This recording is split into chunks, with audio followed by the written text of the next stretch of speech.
Hello everyone, and welcome Dr. Chithra. We are so delighted to have you here with us, and we are also so happy to have with us Anish and Navneet, who are interns from Ashoka and Kriya universities, who will be conducting this very interesting interview with you. We've been having a lot of online talks and programs, especially with interns and students. And this is actually the first interview which students are going to do and interns are going to do with an expert. So we are really looking forward to learning more.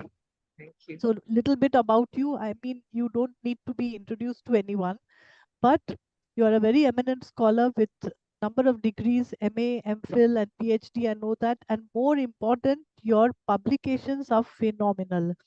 You have so many volumes, and it's listed there on screen, on in books and articles.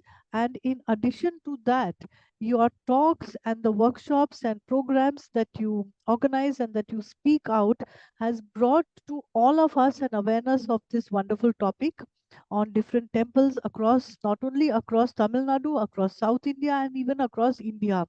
And I have had all of us here have had the wonderful privilege of attending some of your lectures, and we have learned so much because you make very complex topics understandable to people who are not in your discipline, and this has been really an eye opener. In addition to your vast knowledge, what I really appreciate is your humility and your ability to connect with everybody. So, whether it is another scholar which you can discuss on equal terms, or any person, or children, or students, you're able to communicate with them and bring your knowledge to a level that everyone really appreciates and understands. So, I'm really looking forward to this interview. And then I'll hand you over to Shutonuka, who will introduce the interns. Over to you. Thank you, Shanti. Thank you very much. Hi, it's really a privilege to be part of this, and I'm really looking forward to the conversation. But before that, the people who will actually lead the conversation, I would like to introduce them. First, we have Anish Sriram. He is a third year student of History and Archaeology from Ashoka University. He's currently pursuing an undergraduate thesis on Pallava art and iconography under the guidance of Professor Nayanjot Lairi, and we will get a glimpse of that in our interview as well. Previously, he had interned with the Center for Interdisciplinary Archaeological Research at Ashoka University, where he got a chance to develop a research topic on the archaeological remains of Sonipat district. Additionally, he has also worked on the crucial archaeological sites of Keeladi in Tamil Nadu, which has been in focus both nationally and internationally in the past few years. He has had a publication in Current Science Journal on the historical land use cover patterns and had a few other forthcoming articles in journals such as Speaking Archaeologically. Finally, he has also had the opportunity to lead a delegate from the synthesis meeting of NASA's South Asian Research Initiative to archaeological sites around the university to demonstrate the land use of the region since antiquity. Next, we have Navneet Vimal, who is a second year student at Kriya University, majoring in history and politics. He is actively engaged in practical application of his academic interests by working with NGOs conservation mainstream. During this time, he contributed to the restoration and renovation of a 200-year-old building and authored a segment on the history and the architecture of the building for an upcoming publication. Additionally, he has also written a research paper on the confluence of religion in Gaya. So these are our two interns, and they'll be the ones interviewing you. We look forward to the interview and the conversation that follows it. Over to you both. Yes, so over to you, Navneet and Anish. Thank you so much for that introduction. And I think this interview is going to be both fruitful for the center and myself, because as Shutanuka mentioned, my third year dissertation is going to be on Pallava art and iconography. So I hope to take a lot from this conversation. And I just want to start off by asking you, you have authored several books on the architectural traditions of South India, few of which I'm guilty of citing in my research papers. So could you share with us the journey of your career, and could you share some insights on what sparked your passion for art? Because I myself am a enthusiast of archaeology and art history and hope to become an archaeologist or something to do with art history in the future. So, what sparked your interest in art and architecture, and what is the process you undertake to sort of give voices to the voiceless stones? Okay, so nice to meet you first, and happy to know of your interest in history and archaeology. Very rare to see youngsters with this interest these days, and may you continue in this field for a long, long time to come. So what happened was, in the 8th standard, I was studying in an ICSE school in Chennai, and I had a very, very good history teacher. And that's when I fell in love with first, I must say, Egyptian history. And then she started off on a chapter on the Indus Valley civilization. So then I said, this is what I'm going to do. I'm going to, research on Indus Valley civilization. So that thing continued for about a year. And then my parents took me on a tour of some places in South India. And I happened to go to the temples of Halebid and Belur. These are the Hoysala temples in the Mysore area. Outstanding examples of Hoysala architecture. And then before I could come out of that euphoria, we went to Sri Rangam in Tamil Nadu, and I saw that great temple. And all of this put together made me decide that my research in future will be on South India, on the ancient history of South India. So it was a kind of addiction after that tour, and it came to stay. I mean, nobody could shake me out of that. Nobody could de-addict me, basically, and make me study some other subject. I suffered a little bit of science in school, somehow got it over and done with. And then in +2, I had +1 and +2, I had to deal with commerce and economics, got that out of the way, and then went to history bachelor's. So that's what happened. So interestingly, I have a very similar story to you, as in I had a very good history teacher in my 8th grade who got me interested in the Indus civilization, and I do hope to pursue this in the future. So Great. a lot of the content you focus upon deals with the architecture of several temples, especially in South India. So how do you give voice to these stones which cannot speak like text? And how do you interpret the larger meaning of motifs and the function of them? So basically, temple studies, basically the history of a place in India, especially in South India, is about the study of inscriptions and literature. These are our best known, most authentic sources, literature and inscriptions. As far as temples are concerned, I would say 90%, 80% is based on these epigraphs. They speak. Stones speak, inscriptions speak. So we get a whole lot of information from these inscriptions, not only about that particular temple, but about the political, social, economic, cultural history of that entire region, of other regions also, and the sculptures as well. They help us a great deal. A lot of information comes from the sculptures. I'm not saying on religion alone, definitely on religion, but on history as well. We get a lot of information from the sculptures.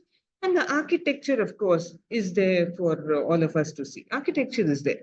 So all these are the main factors that help us to focus on the history of a region, especially in South India. I emphasize South India because the North has lost a lot of its structures that belong to the ancient medieval periods.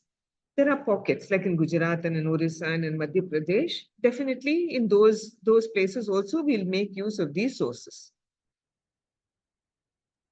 So talking about how there's more importance rather than having architecture in the South India, but taking care of the architecture in South India, I would like to ask a question where then what defines Pallava art and how does it develop its unique characteristics compared to other South Indian forms like we see in the later periods like the Cholas per se? Okay, the first thing we have to understand about Pallava art, and that goes for the Pandyas as well, because they were contemporaries, is that they were the first to use stone as a medium for building and therefore for icons also, for images, be they in the Garbhagriha, be they in the main sanctum or on the walls of temples. Because prior to the Pallavas and the Pandyas, we had what is called the Sangam age, that famous period from approximately 3rd century BCE down to the 3rd century CE. And there we don't have any remains of stone structures. It was mostly brick or stucco, etc. So there's a huge transition from perishable material to stone. When I say Pallava, we'll take Pandya for granted. So I'm just using the term Pallava. So they were the pioneers in the Tamil country, so to speak, to work with stone. And they were simply brilliant. You start with those cave temples outside of Mahabalipuram, in so many other places where you see Mahendravarman's cave temples. Then that phase of Narasimhavarman's cave temples in Mahabalipuram, and then Rajasimhas, and then the monoliths in between in Narasimhavarman's time, and then the structural stone temples. So phase by phase by phase, within a short period of 7th to 9th centuries, the Pallavas leapt forward as far as architecture and sculptures are concerned. They went forward, and inscriptions as well. It was a period of phenomenal architectural development, innovation also. Right. So then we see a transition in the architecture that's present. I mean, that was there that time. So then how does the Pallava art and architecture are different from other styles? Because we see in the early Pallavas, we could see a less inscriptions, not much detail. However, a later Pallava architecture would have a lot more detail and would be a lot more intricate. So how does the Pallava art and architecture differ from other styles seen throughout the history of South India, particularly in approach to rock cut architecture and sculptural detail? You are absolutely right. The earlier cave temples of the Pallavas, you take Mandagapattu, Mamandur, or even the rock fort in Trichy, all those have lesser details because they were starting to experiment only then. And slowly, as they come into Mahabalipuram and Narasimhavarman's reign starts to flourish, you see the Varaha cave and the Mahishasuramardini cave, etc., where there are a plethora of sculptures. So slowly, you can actually see how they're exploring and progressing as far as iconography. And even the caves get deeper and deeper, more pillars. Pillars get stylized with the what we call the Simhapada, the lion base, and the tarangas or the waves that you see on top of the pillars, the palahai, the Tamil word for, that flat thing. So in every stage, there's an improvement, including in the Dwarapalakas. Mahendravarman's Dwarapalakas are very different from the later Narasimhavarman's period Dwarapalakas. Rajasimha's Dwarapalakas are very different. So, you just take it step by step by step, it's very different. And then you come to the Kailasanatha temple in Kanchipuram. It didn't happen suddenly. The shore temple happened, and then what we call the Olakaneshwara temple that is on top of the Mahishasuramardini cave temple, that happened. Small temples happen, and then comes your Kailasanatha, which is till date, as far as iconography is concerned, the grandest.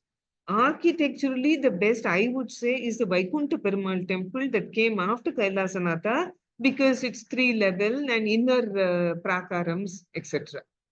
So, what distinguishes Pallava art from their contemporaries? Because we don't have anything before in Tamil Nadu, but at the same time Pandya, at the same time Chalukya outside of Tamil Nadu, I would say the depth given to iconography. You just go to the Kailasanatha temple. I don't think in any one temple you will see that many forms of God Shiva. It is you from Dakshinamurti to Bhikshatanamurti to different Natya forms of Shiva from the Natya Shastra. These people have delved deep into the Agamas and into Shaivite literature and got all of these out. I'll just give you one example. This you find in Pattadakal, but you find it after the Kailasanatha temple, not before. You don't see this anywhere in the Pandya country. This is the famous story of Kiratharjuniyam, where you find Shiva in the form of a hunter having a fight with Arjuna, the Pandava prince. This story is actually from the Mahabharata. It's a very, very small story, and it was made into a very big, lovely text called the Kiratarjuniyam by Bharavi, the great scholar who lived in the court of the Pallavas. So that little kernel of a story in the Mahabharata having been made into a big epic in the Pallava land in Kanchipuram was famous over many centuries, and therefore a sculptor comes along in the Kailasnatha temple and carves that Shiva as a hunter fighting with Arjuna. So how is the onlooker to know that this is that story from Kiratarjuniyam? These are two men fighting. So how do you know this is Arjuna and this is Shiva? So what this very clever sculptor does is he puts a varaha, a boar, behind the legs. So you know that they are fighting for the boar. If you go into the Mahabharata story, we'll know that. So this is, I think, what marks Pallava sculpture apart. And if you go into the Vaikunta Perumal temple, again in Kanchipuram, of the reign of Nandivarman, the second Pallava Malla, 8th century, that kind of Vaishnavite iconography is mind blowing. In one temple, that much. I don't think any one Vishnu temple, other than the Vaikunta Perumal temple, has these many different forms of Vishnu. Plus, there you have that entire series of historical sculptures. No other temple in the world has the entire Pallava dynasty's events sculpted like that. So these are all remarkable features of Pallava architecture and sculpture. Right. So, like you mentioned, I had the great opportunity to visit Kailasnatha and Vaikunta Perumal temple just last week, and I could sort of relate to what you were describing, especially the Kiratarjuniya scene. I think that was perhaps the most enigmatically represented with the boar on the side. And I also had the chance to visit Tirukarakunjam, example of an earlier phase of Pallava architecture. So I think sort of based on what the Kirata Arjunian story had mentioned, we see a degree of complexity in Pallava reliefs and architecture that they want to convey a larger metaphorical meaning than what we see firsthand. So we also see a similar technique being used in literature of that period. For example, Dandin has written the Kavya Darsha, which gives a lot of these alamkaras which sort of assist or make poetry better. So do we see a congruence or common vocabulary being shared between, say, these sculptors and court poets while making whatever, the poems or the arts, that there's a shared vocabulary or a shared language of both content and technique in terms of, say, metaphors, hyperboles, where you can integrate metaphors into text? How do you integrate metaphors into a visual medium? I don't see too many similarities between Kavya Darsha and the sculptures. I'm not sure they are there, because other than a few, maybe like this Kiratarjuniam, that is very explicit, because it's a story from the Mahabharata which Dandin took. Other than that, I wonder, because all the other sculptures that you see there are straight from the Puranas and the Itihasas. You have all the Natyashastra sculptures are there, Lalata Tilakam, Sandhya Tandavam, dash, dash, dash. Then you have the other forms. You have like the beautiful Yoga Dakshina Murtis, there, Bhikshatana Murti, then Tripurantaka Murti. All these are already there in our Puranic literature. So they've been translated from Puranic literature into stone. That's all I would say. I'm not sure any of the other poets of the Pallava period had a direct impact on the iconography of the Pallavas. Talking about iconography and sculptures, we have Arjuna's penance or the descent of the Ganges. It's a high relief structure that's in Mahabalipuram. Could you introduce us to the Arjuna's penance or the descent of Ganges bas relief in Mahabalipuram and explain its historical and cultural significance? Right, so we do know, sorry, that is a 7th century panel, unfortunately unfinished. And a lot of work has been done on it by scholars, great scholars, Dr. Nagaswamy, K.R. Srinivasan, a whole lot of others, plethora of scholars have worked on it. It's still a bit of an enigma. Do we know that it's Arjuna's penance, or are we sure it's Bhagirath's penance? We are really not sure. Or maybe it is Bhagirathas and Arjunas and the descent of the Ganga all put together. That also we don't know. It would appear to me definitely, to me, I would lean on the side of Bhagirathas penance simply because, the focal, that highlight where Arjuna stands on one leg as a tapasvi and Shiva is next to him, the two birds to the left of Arjuna and the two devatas, the Gandharvas, whoever they are, to the left of Arjuna, literally show their backs to Arjuna and are flying in the other direction. I mean, if the focus of this entire thing was to be Shiva and was to be Arjuna, then they should all be converging on them. In fact, they're going away from them. Where are they going? Towards the Ganga. So if it is towards the Ganga, then this cannot be the story of Arjuna and Shiva. It has to be Bhagirath who is praying and the Ganga comes over there. In all likelihood, it is that. But this sculptor or sculptors, whoever they are, one master sculptor and his sishyas, I don't know how this worked. And I have heard this from other scholars, and I need to be very honest, I'm repeating this, how they have shown the time of the day when this happened because of the man standing at the bottom and doing the madhyamikam, or looking at the midday sun through intertwined fingers. They are showing the season that it's spring because of the jackfruit trees that have borne fruit over there. Then, other than that, look, they've shown you must have read his book. There's a scholar called Baluswamy, Professor Baluswamy, who's done a lot of work on Arjuna's penance, and he has this to say.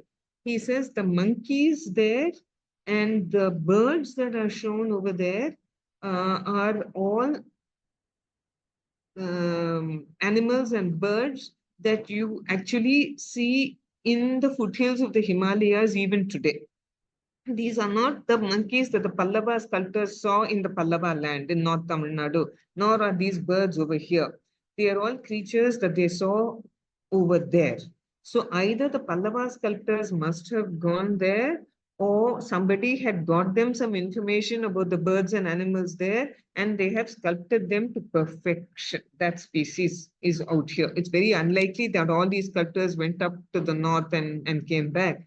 However it is that it happened, they intended to show the lower reaches of the Himalayas, and they've done that to great depth and detail.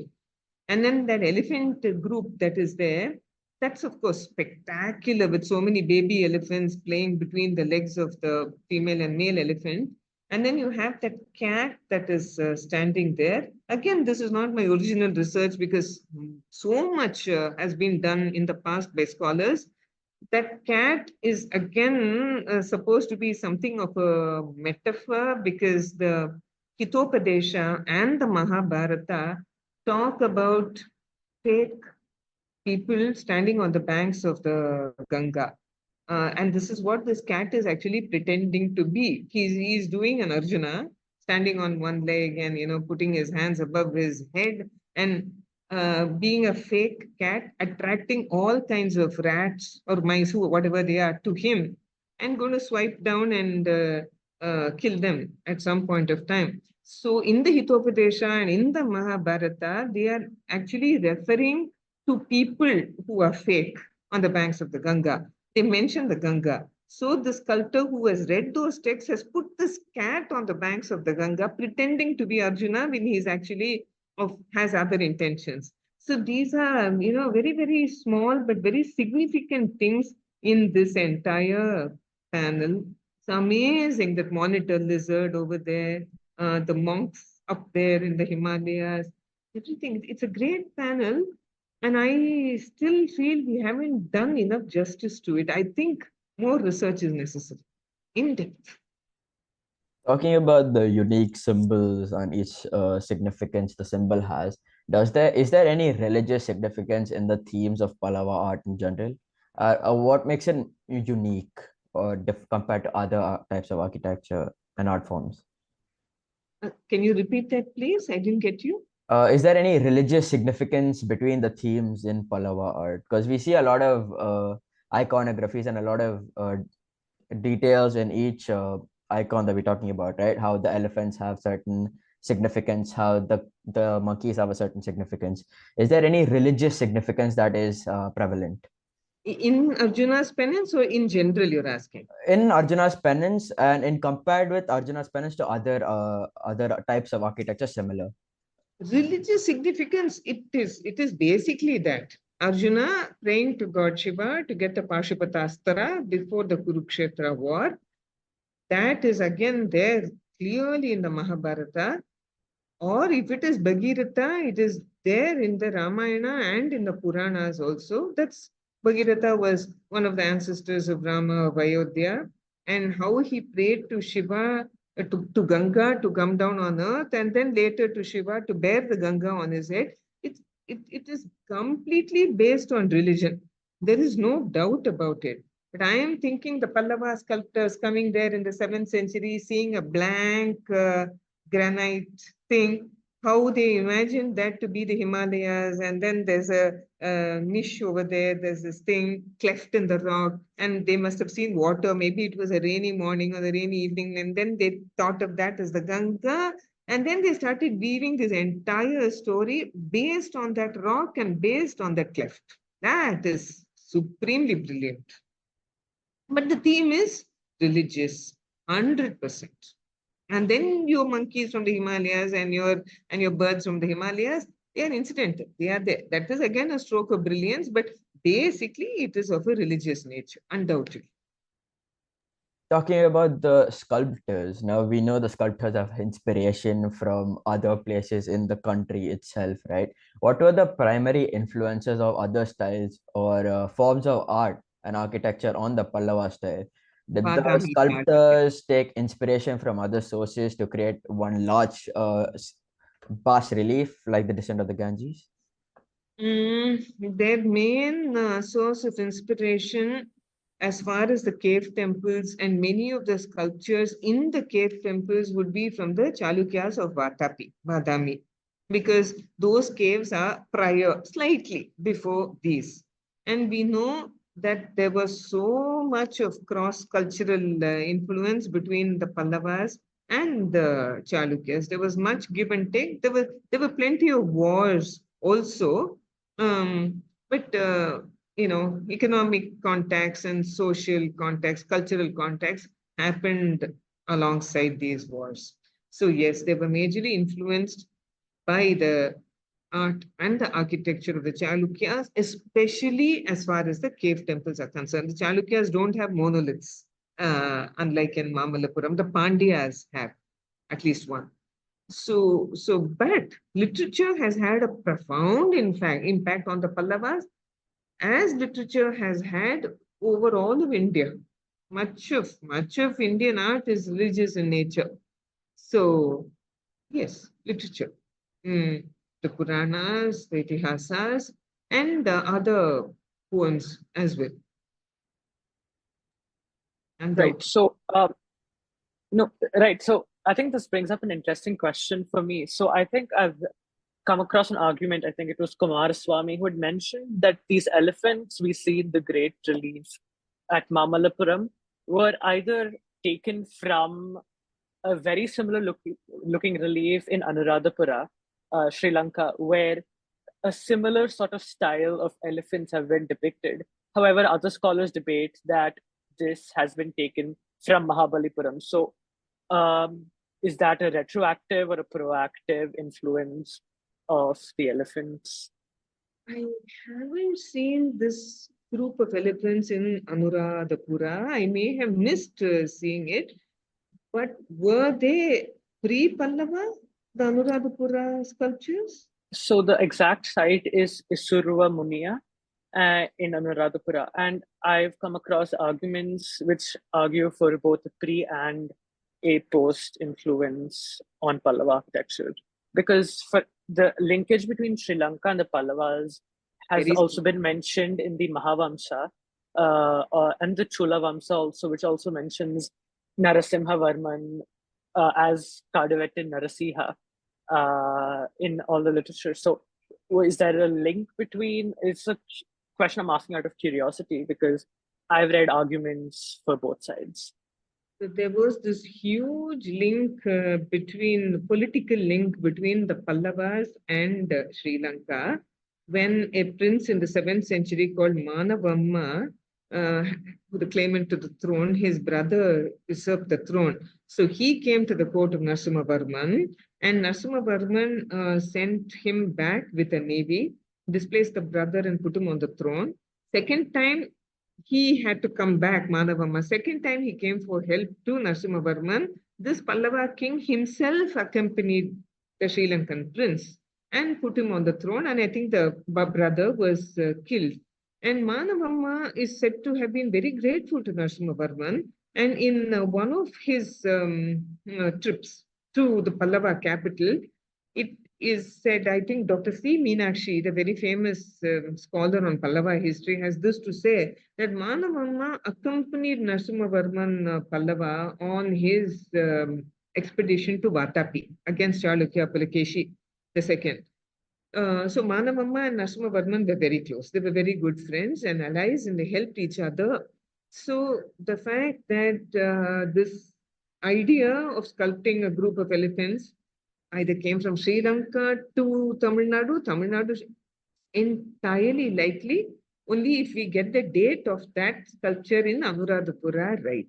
Once that dating is done, see, it's entirely possible cross-cultural relations. This kind of, this is mine art, my art is better, that art is not, this doesn't work as far as I'm concerned. If we took it from there, we took it from there. Fine, what is wrong? I mean, and they took it from here, absolutely fine. Art has no boundaries.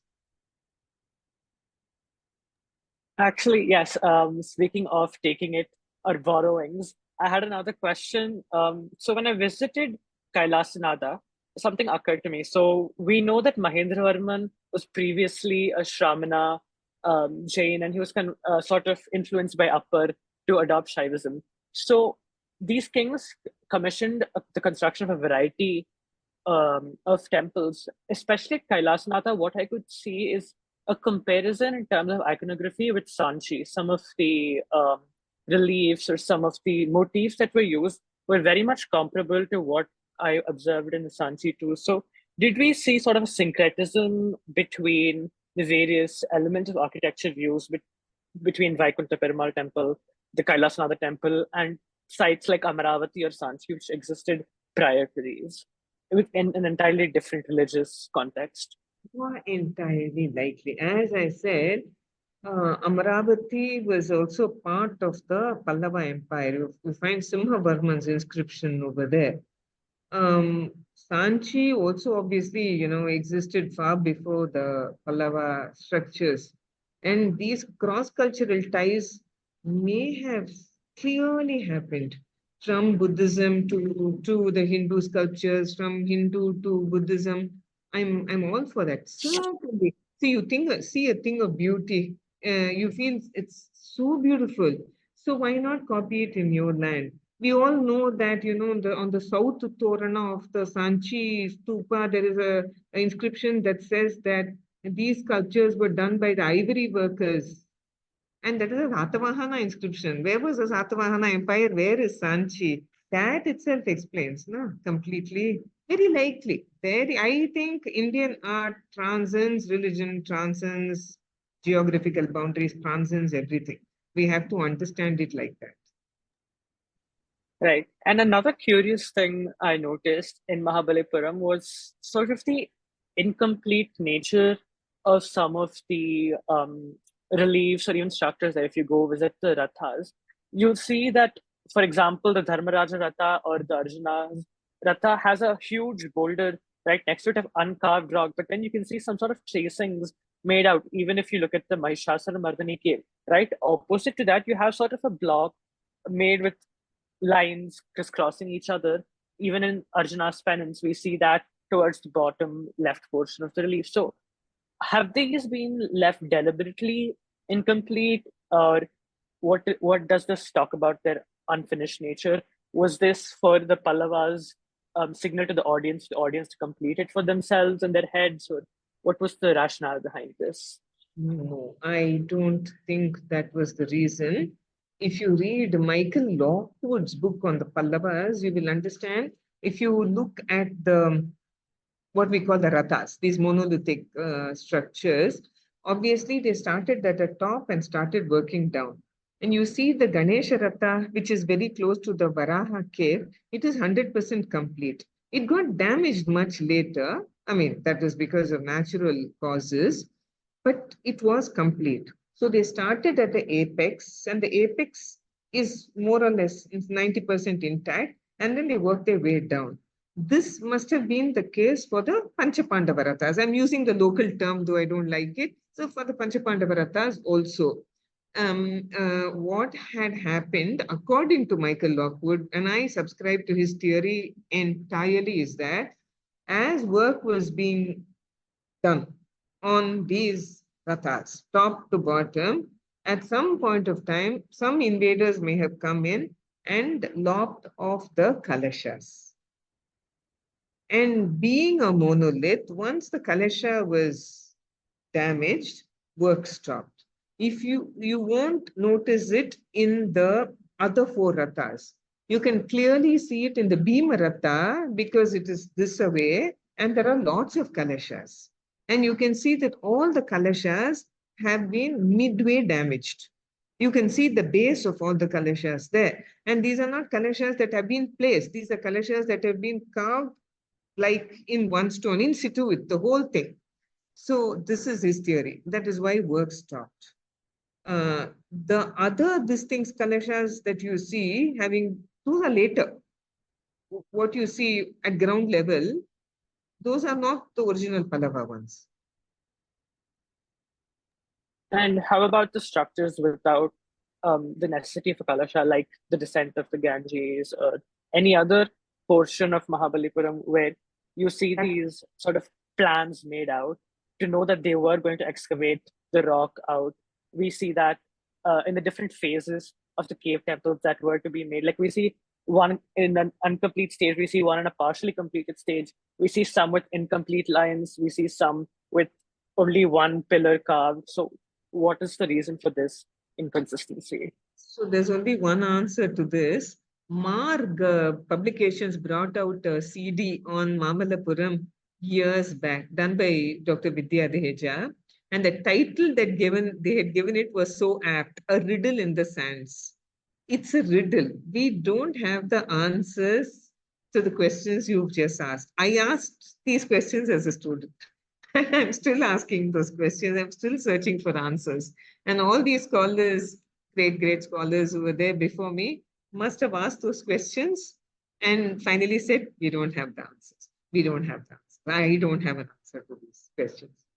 Right. Similarly, Vidya Deheja and Michael Lockwood had co-authored a book called The Unfinished, where they had dealt with the particular sort of unfinished nature of not just Mahabalipuram, but a lot of sculptures or temples in the Indian subcontinent as a whole.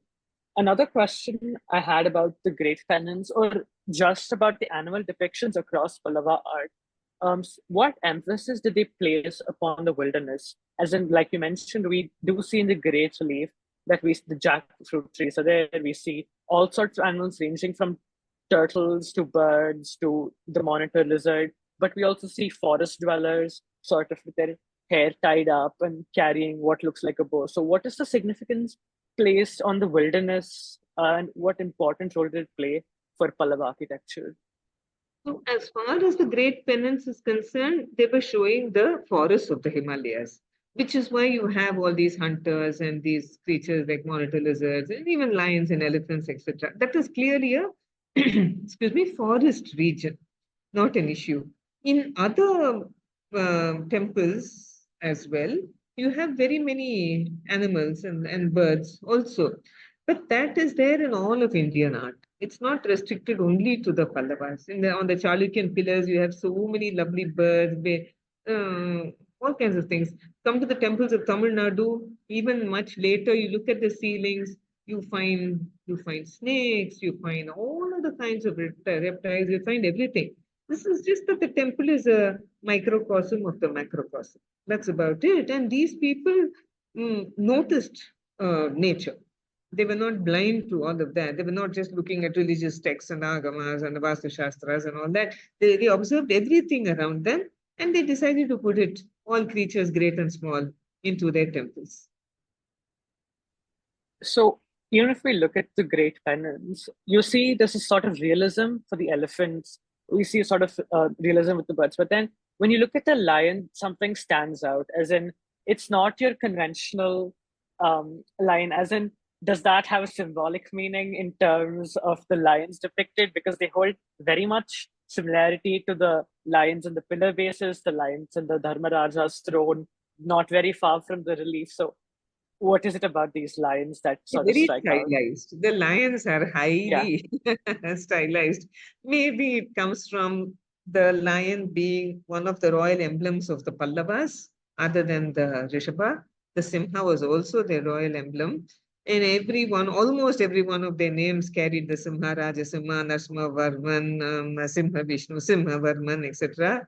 And it finds a place at the bottom of the pillars. There's some lion thing about the Pallavas for sure, leadership capacity, whatever. The lions in the Great Penance are stylized, undoubtedly, whether they are snoring or whether they are leaping, whatever it is that they are doing. Look at the elephant. I mean, that's completely natural. And the birds, the monkey also, the deer, all of that, the lions aren't. So maybe we don't know really. Right. And so where did they get the exposure to this idea of a lion from? Because as far as I know, the lion's extent in the Indian subcontinent did not reach as far as even, say, early medieval Tamil Nadu. So as far as the lion, we know the lion has always been considered a leader, even in Indian literature. It's always leadership capacity. And you find Narasimha, that form of Vishnu, one of the fiercest forms. Vishnu is a mild god. A very fierce form of Vishnu is Narasimha. We know of the Pallavas as being mainly Shaivite, but they were also worshippers of Vishnu. We can see that from the inscriptions as well. There's no doubt about it. Maybe there was a kind of a Narasimha cult because one of Mahendravarman's cave temples was dedicated to Narasimha in a place called Singaperumal Kovil near Chengalpet. Very, very Mahendravarman it is. So maybe there was a Narasimha cult over there. And the lion always in most cultures, uh, being an animal with leadership capacities, I think kings tended to identify themselves with the simhas. Simhasana, the throne. So, sort of moving on from the lion to another animal of power, the Varaha. So we see the Varaha in its grandiose position at the Varaha cave, not very far from the relief too. So what is the nature of interaction between the divine and the mortal in Pallava art? And if you see the Adi Varaha cave, you have portraits of the kings. And was there any political allegory? For example, at Udaigiri, there has been some theories that the Varaha is the Gupta king. So in this case, do we see the relationship between kingship and divine nature expressed in the reliefs? If at all the Varaha represented any king, it would not be Gupta. It would be Chalukya, whose emblem it was. But no, I think the Pallava's connection with Varaha was the very same as the Chalukya's connection with Varaha in the sense of possession of land. Bhudevi was the goddess Varaha rescued. And that allegory is there in that sculpture, which is why the plethora of Varahas in Chalukyan and Pallava art. That land thing, owners of land, owners of the region, the leaders of the land, kind of.